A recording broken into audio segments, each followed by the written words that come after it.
বাংলা একটা প্রবাদ বাক্য আছে না, যে উঠলো বাইতো কটক যাই। তো আমার অবস্থা হয়েছে তাই। দেখো এখানে আমি ব্যাগ গুছিয়ে নিয়েছি, আর ব্যাগ আমি বেশি লাগেজ করিনি।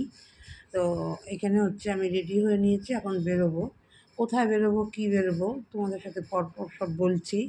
আর তারপরে দেখো এখানে দরজা সব লক টক করে দিয়ে আমি বেরিয়ে গেলাম, চলে আসলাম স্টেশনে। আসার পরে দেখলাম ট্রেন ঢুকে গেছে, আর ট্রেন ঢোকার পরে চলে এসেছি হাওড়া। আর এখানে বুঝতেই পারছো এক্সপ্রেস ট্রেন দাঁড়িয়ে আছে, যাব হচ্ছে হাওড়া টু পুরী। এই ট্রেনে যাব আমরা, এখানে আমাদের সিট আছে। তো যাব হচ্ছে পুরীতে। তো বললাম যে উঠলো বাড়ি তো কটক যাই। আমার যাওয়ার ঠিক ছিল না কোনো, তো হঠাৎ করে প্রোগ্রাম হলো, ভাইদের সাথে চলে গেলাম। আর সত্যি কথা বলতে আমি কোথাও গেলে ওদের সাথেই যাই। এবারও মা গেছে, আর হচ্ছে আমার হাজব্যান্ডের সাথে সবসময় আর যাওয়া হয় না। তবে ওনারও এই ট্রিপটাতে যাওয়ার কথা ছিল, তবে উনি বেরিয়ে গেছেন আর যাওয়া হয়নি। তো আমি একাই ওদের সাথে চলে আসলাম। ওই যে বললাম উঠলো বাড়িতে কটক যাই। তো এখানে দেখো স্টেশনে আমরা পরের দিন সকালবেলা, তো রাত্রের বেলা তো ডিনার সেরে নিয়েছি, তারপরে সকালবেলা এবার ট্রেনের মধ্যেই বসে আছি। আর তখন ভাবছিলাম যে কখন আমরা ট্রেন থেকে নামবো, অধৈর্য হয়ে গেছিলাম। তারপরে দেখো চলে আসলাম যেই হোটেলে বুক করা হচ্ছে সেখানে। তারপরে সেখান থেকে দুপুরে স্নান। আর পুরীতে আসলে এই সমুদ্রের স্নানটা মানে কেউ এটা মিস করে না। আমি যদিও সবসময় নাবি না, আমি একদিনই নাবি। আজকেই যেমন আমি একটু নেবেছিলাম। আর আমার না জলের প্রচণ্ড ভয় করে, কিন্তু সবাই যে স্নান করছে সমুদ্রে আমার দেখতে ভীষণ ভালো লাগে। তবু আমি একবার দুবার নেবেছি ওদের সাথে, তো আমি বেশি নাবিনি। ওরাই বেশ আনন্দ করেছে, মজা করেছে। আর সবচেয়ে বড় কথা, পুরীতে আসার আরেকটা বড় কারণ হলো আমার ভাইপো ও জগনের বাড়ি দেখবে, মানে জগন্নাথ বলরাম সুভদ্রা এদের বাড়ি দেখবে। ও টিভিতে কার্টুন দেখে, তো সেখান থেকেই ও দেখে সব শিখেছে।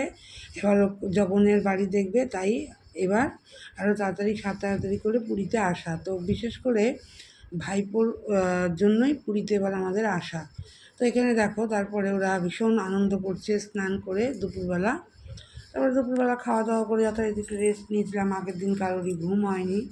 তারপরে সন্ধ্যেবেলা আবার বেরোলাম সি বিচে। তারপরে দেখো এখানে পুরীতে ঘুরতে আসলে এই সি বিচটায় আসা কেউ মিস করে না। আমার তো ভীষণ ভালো লাগে এই বিকেল থেকে যে সি বিচে যে বসে থাকা, আর একটু একটু করে চা খাওয়া, কফি খাওয়া। যেগুলো এই সিটগুলো বসতে গেলে তোমাকে চাটা তো কিছু খেতে হবে, সবাই জানো।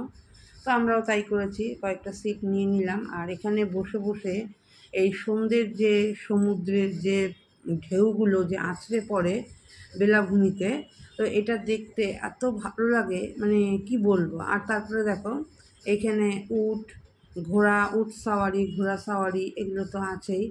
আর এখানে তাপসী ঘোড়ার মধ্যে উঠেছে, আমার ভাইপো ভাইজি ওরা ভয়ে কেউ ওঠেনি। আর আমি তো উঠবই না, কারণ আমার তো আরও বেশি ভয়। তো ও উঠেছে সাহস করে, তো এক চক্কর দিয়ে আসলো। তো এইভাবেই তো আমাদের সন্ধ্যেটা আজকে এই পুরীর সমুদ্রের বিচে এসে আমাদের কেটে গেল। আর ভীষণ ভালো লাগছে।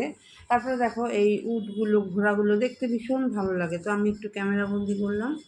আর এখানে আমরা বেশ অনেকক্ষণ বসেছিলাম, কারণ কি এই জায়গাটায় বললাম না কেউ মিস করে না এই জায়গাটায়। এখানে বসেছিলাম, আর ঠান্ডা ঠান্ডা হাওয়া দিচ্ছিলো, ভীষণ ভালো লাগছিলো। আর তারপরে দেখো সমুদ্রের ঢেউগুলো যে আছড়ে আছড়ে পড়ে, তো এটা তো আরও ভালো লাগে। এদিকে আমার ভাইপো তো খুব এক্সাইটেড, ও তো আনন্দে আত্মহারা, নাচ গান সবই শুরু করে দিয়েছে। তারপর দেখো একটু টুকিটাকি নিজেদের কেনার জন্য একটু ওই সি বিচের পাশেই যে দোকানগুলো আছে সেখান থেকে একটু টুকিটাকি দেখে দু একটা জিনিস কিনে নিলাম। আর তারপরে দেখো এই যে এটা হচ্ছে এই বিচের পাশে ফিশ ফ্রাই, তো এটা একটু ক্যামেরা